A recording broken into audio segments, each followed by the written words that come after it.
ഒരിക്കലും പ്രതീക്ഷിച്ചില്ല ഇങ്ങനെ സംസാരിക്കേണ്ടി വരുമെന്ന്. അതുകൊണ്ടൊന്നും പ്ലാൻ ചെയ്തിട്ടില്ല. എന്തെങ്കിലും അബദ്ധം പറ്റുമെന്ന് ക്ഷമിക്കണം.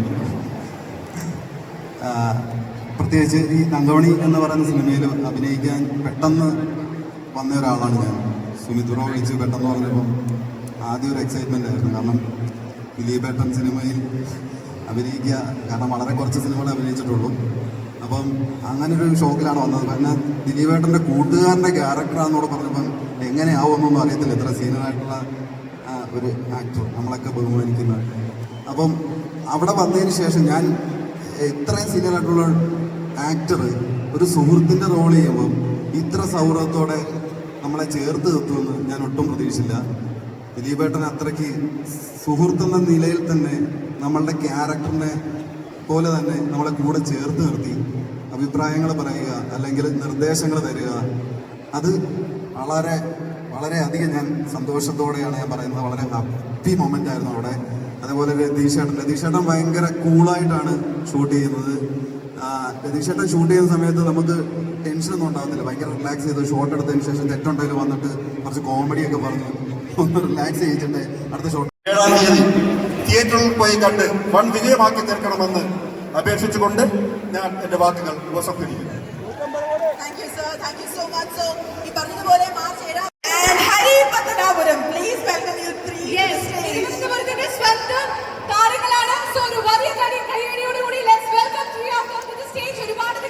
സിനിമകളിലൂടെ നമ്മൾ ഈ മുഖങ്ങളൊക്കെ കണ്ടിട്ടുള്ളതാണ്. കയ്യടി അവിടെ അഭിമാനിക്കാവുന്ന ഒരു നിമിഷമാണ് അല്ലേ? ശരിക്കും പറഞ്ഞാൽ ജനിച്ച് വളർന്ന സ്ഥലത്ത് ഇത്രയും അധികം വലിയൊരു മൂവിയുടെ ലോഞ്ചിന്റെ ഭാഗമായിട്ട് എത്തിയിരിക്കുന്നു. സോ ഓരോരുത്തരും നിങ്ങളുടെ സന്തോഷം നമ്മളോടൊപ്പം പങ്കിടുവാൻ അഭ്യർത്ഥിക്കുന്നു. നമസ്കാരം. എനിക്കെന്ത് പറയണമെന്നറിയില്ല. കാര്യം വേറൊന്നും കൊണ്ടല്ല, ഇവിടെ ഇതുപോലെ നടന്ന ഒത്തിരി മൂവി ലോഞ്ചുകളിൽ ഇതുപോലെ വന്ന് നിന്നിട്ടുള്ള ഒരാളാണ്. എനിക്ക് ഭയങ്കര സന്തോഷമാണ് ഈ ഒരു സ്റ്റേജിൽ നിൽക്കുന്നതിൽ. എനിക്ക് അത്രയും സന്തോഷമുണ്ട്.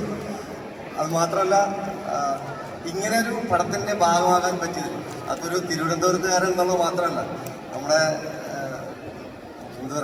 നമ്മുടെ ഈ ഷൂട്ട് സമയത്ത് നമ്മുടെ സ്വന്തം ഒരു തുടക്കക്കാരൻ എന്നുള്ള അതുപോലും അല്ലാതെ അത്രയും ചേർത്ത് പിടിച്ച് നമ്മളെ അത്രയും കൂടെ നിർത്തി അഭിനയിക്കാൻ, അല്ലെങ്കിൽ അതെങ്ങനെ ചെയ്യണമെന്ന് കൂടെ നിന്ന് പറഞ്ഞു തന്ന രണ്ടുപേരാണ്. ഒന്ന് ഡയറക്ടർ രതീഷ് രഘുനന്ദൻ, കൂടെ പ്രിയപ്പെട്ട ദിലീപേട്ടൻ. അത് നമുക്ക് ഒരിക്കലും ഈ സിനിമയിൽ എന്തെങ്കിലും എനിക്ക് പേഴ്സണലി എനിക്ക് എൻ്റെ കൂട്ടുകാർ, എൻ്റെ വീട്ടുകാർ ഇവരൊക്കെ കാണുമ്പോൾ നമ്മുടെ സിനിമ കണ്ട് ആഗ്രഹിച്ച് വളർന്ന ആ സമയം മുതൽ കേട്ട് കണ്ട് വളർന്ന് വരുന്നതാണ് നമ്മുടെ ദിലീപേട്ടൻ എന്ന് പറയുന്നത്. അപ്പോൾ ആ സെറ്റിലെ വിശേഷങ്ങളും കാര്യങ്ങളൊക്കെ ഇവിടെ പറഞ്ഞാൽ തീരില്ല. അത്രയും രസകരമായിട്ട്, അത്രയും സീരിയസ് ആയിട്ടും അത്രയും രസകരമായിട്ടും പോകുന്നൊരു സിനിമയിൽ നമ്മുടെ അരുണ്, നമ്മുടെ അസീസിക്ക വന്നിട്ടില്ല, നെടുമങ്ങാട് അസീസിക്കയുണ്ട്. അപ്പോൾ ഞങ്ങളുടെ ഒരു ടീമുണ്ട്. അപ്പോൾ ആ ദിവസങ്ങളൊക്കെ പറഞ്ഞാലും മതിയാവില്ല. നമ്മളൊക്കെ ഇങ്ങനെ ചേർത്ത് നിർത്തിയിട്ട് പറയുന്നത് നമ്മൾ ഈ പറക്കന്തളിയിലേക്ക് തമാശകളൊക്കെ നമ്മൾ കണ്ടിട്ടില്ലേ, അതുപോലെ അതിന്റെ 10 ഇരട്ടി വലിയ തമാശകളൊക്കെ നമ്മൾ കൂടെ ഇരുന്ന് ആസ്വദിച്ച് അങ്ങനെ കൊണ്ടുപോയ ഒരു ഷൂട്ടായിരുന്നു. വളരെ സന്തോഷം ഇവിടെ നിൽക്കാൻ പറ്റിയതിൽ, ഇങ്ങനൊരു സിനിമയുടെ ഭാഗമാകാൻ പറ്റിയതിൽ, കൂടെ നിർത്തിയതിൽ എല്ലാവർക്കും, ഇതിന്റെ പ്രൊഡ്യൂസർ സാറായാലും സുമിത് ഇങ്ങനെ കൂടെ അഭിനയിച്ച എല്ലാവരോടും ഞാൻ വലിയൊരു നന്ദി അറിയിക്കുകയാണ്. ഈ എല്ലാവരുടെയും സപ്പോർട്ട് ഇനിയും വേണം. വളരണമെന്ന് വളരെ വളരെ ആഗ്രഹത്തോടെയാണ് ഞങ്ങളൊക്കെ നിൽക്കുന്നത്. നിങ്ങളുടെ എല്ലാവരുടെയും സപ്പോർട്ട് ഉണ്ടെങ്കിൽ മാത്രമേ ഞങ്ങൾക്ക് ഇനി ഒരു ഉയർച്ചയുള്ളൂ. അപ്പൊ നമ്മുടെ മാർച്ച് 7-ന് പടം വരികയാണ്. എല്ലാവരുടെയും സപ്പോർട്ട് വേണം. അപ്പൊ സപ്പോർട്ട് ഉണ്ടാവൂലേ? ഓക്കെ, അത് മതി. ഹാപ്പിയായിട്ട് ചെയ്ത ഒരു സിനിമയാണ് തങ്കമണി. പ്രതീക്ഷിക്കുന്നു, കാത്തിരിക്കുന്നു. മാർച്ച് 7 വളരെ സന്തോഷത്തോടെ. Thank you. തങ്കമണി മാർച്ച് 7-ാം തീയതിയാണ് റിലീസാവുന്നത്. ഇതിന്റെ ഡയറക്ടർ രതീഷ് എൻ്റെ വളരെ ചെറുതിലുള്ള എൻ്റെ വീടിനടുത്തുള്ള സുഹൃത്താണ്. അപ്പം രതീഷിനെ പറ്റി കൂടുതൽ അറിയാവുന്ന ഒരാൾ ഞാനാണ്. രതീഷ് ആദ്യം ചെയ്ത സിനിമ ഉടലാണ്. ഉടല് എടുക്കുന്നതിന് മുമ്പ് ശരിക്കും ഒരു അസോസിയേറ്റോ അസിസ്റ്റന്റോ ആയി പോലും ഡയറക്ഷൻ മേഖലയിൽ രതീഷ് വർക്ക് ചെയ്തിരുന്നില്ല. പക്ഷെ ഉടല് കണ്ടാൽ നമുക്ക് ഒരിക്കലും അങ്ങനെ തോന്നില്ല. രതീഷിന്റെ ഈ സിനിമ എന്തുകൊണ്ട് കാണണമെന്ന് ചോദിച്ചാൽ ഒരു ചെറുപ്പക്കാരൻ സ്വന്തം കഴിവുകൊണ്ട് സ്വന്തം അധ്വാനം കൊണ്ട് വളർന്നു വന്ന് ഈ വലിയ ഇൻഡസ്ട്രിയിൽ ദിലീപേട്ടനെ പോലെയുള്ള ഒരു ജനപ്രിയ നായകനെ വെച്ചൊരു സിനിമ എടുത്തു എന്നുള്ളത് കൊണ്ട് നമ്മൾ തീർച്ചയായും ഈ സിനിമ തിയേറ്ററിൽ പോയി കാണണം. കാരണം രതീഷ് അത്രയേറെ കഷ്ടപ്പാടുകളിൽ, കാരണം എനിക്കൊന്ന് ഉറക്കം പോലും, ഞാൻ കണ്ടപ്പോൾ ചോദിച്ചു ഉറക്കമില്ല, അത്ര ഉറക്കം നഷ്ടപ്പെട്ട് ഇതിനു വേണ്ടി ഓടുകയും അലയുകയും ചെയ്യുന്ന ഒരാളാണ്. അപ്പൊ അതുകൊണ്ട് നമ്മളെല്ലാം തിയേറ്ററിൽ പോയി കാണില്ലേ? ദിലീപേട്ടനെ എന്തുകൊണ്ടാണ് ജനപ്രിയ നായകൻ എന്ന് വിളിക്കുന്നത് ഞാനിപ്പോ ഇങ്ങോട്ട് ഒരുമിച്ച് ചിന്തിക്കുകയായിരുന്നു. കാരണം പലപ്പോഴും പല താരങ്ങളെയും നമ്മൾ കണ്ടിട്ടുണ്ട്, ആളുകളൊന്ന് കൈ കൊടുക്കാൻ പോകുമ്പോൾ കൈ തട്ടി മാറ്റി പോകുന്ന ആളുകളുടെ ഇടയിൽ ഏറെ വേറിട്ട് നിൽക്കുന്ന ഒരു വ്യക്തിത്വമാണത്. എല്ലാവർക്കും ഷെയ്ക്ക് ഹാൻഡ് കൊടുക്കാൻ വേണ്ടി നിങ്ങളുടെ സമീപത്തേക്ക് എത്തി. അതുകൊണ്ട് തന്നെയാണ് നമ്മുടെ ദിലീപേട്ടനെ ജനപ്രിയ നായകൻ എന്ന് വിളിക്കുന്നത്. എന്തൊക്കെ പ്രതിസന്ധികൾ ഉണ്ടെങ്കിലും ആ മനുഷ്യനെ ജനങ്ങൾ നെഞ്ചി കയറ്റുന്ന ഒരു രംഗമാണ് നമ്മളിവിടെ കണ്ടത്. അതുകൊണ്ട് ഈ സിനിമയിൽ നിങ്ങൾ തിയേറ്ററിൽ പോയി കാണണം.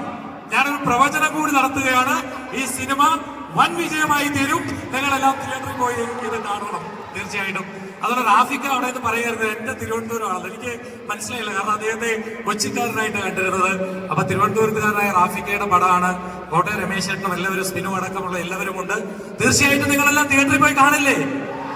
അപ്പൊ നമ്മൾ ഈ സിനിമ ഒരു വൻ വിജയമാക്കി മാറ്റും. Okay, thank you. എൻ്റെ ഹൃദ്യമായിട്ടുള്ള ഗുഡ് ഈവനിങ്. നേരത്തെ ഇവിടെ റാഫി മദരിക്ക ഉൾപ്പെടെയുള്ള പലരും പറഞ്ഞു ഞങ്ങളെല്ലാം തിരുവനന്തപുരം സ്വദേശികളാണ്. അപ്പോൾ വാസ്തവത്തിൽ ഇത്രയും വലിയൊരു സിനിമയുടെ ഭാഗമാകാൻ കഴിഞ്ഞ തിരുവനന്തപുരത്തുകാരെന്ന നിലയിൽ കൂടി എനിക്ക് പ്രത്യേക സന്തോഷവും ചാരിതാർത്ഥ്യവുമുണ്ട്. പിന്നെ ഈ തങ്കമണി സിനിമ എന്ന് പറയുന്നത് രതീഷ് ഞങ്ങൾ ഒരുമിച്ച് ചാനലുകളിൽ വർക്ക് ചെയ്തതാണ്, അതുപോലെ മാധ്യമപ്രവർത്തകരായിരുന്നതാണ്. അപ്പോൾ ആ കാലം മുതൽ രതീഷ് ഒരുപാട് കഥകൾ പറയും. ഇനിയും അസംഖ്യം കഥകൾ മനസ്സിൽ കൊണ്ടു നടക്കുന്ന ഒരു എഴുത്തുകാരനും കൂടിയാണ് രതീഷ്. അപ്പോൾ അങ്ങനെ പറഞ്ഞു കേട്ട കഥകളിൽ ആദ്യത്തേത് ഒരുപക്ഷെ തങ്കമണിയായിരിക്കും.